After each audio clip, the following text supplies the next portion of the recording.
2007, 2008, you remember how many people we lost. We lost over 1,000 people in this country.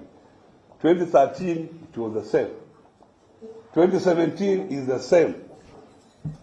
2022, same. So we don't need this again in 2027.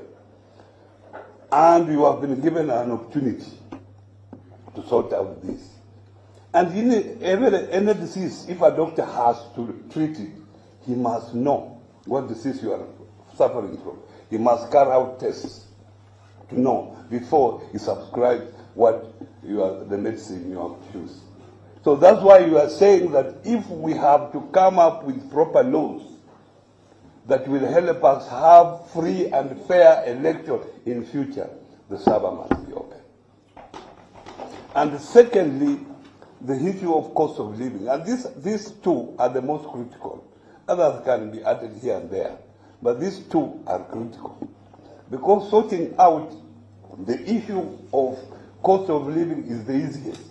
You just reintroduce subsidies and people will be stable for the few months until we have harvesting, which will come in the next 3 or 4 months. We'll have enough.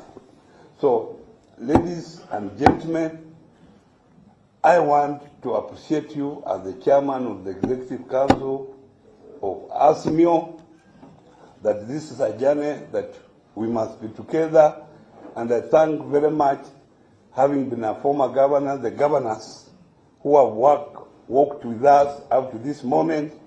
They have supported us, and you people must keep supporting us so that we are able to achieve our objective.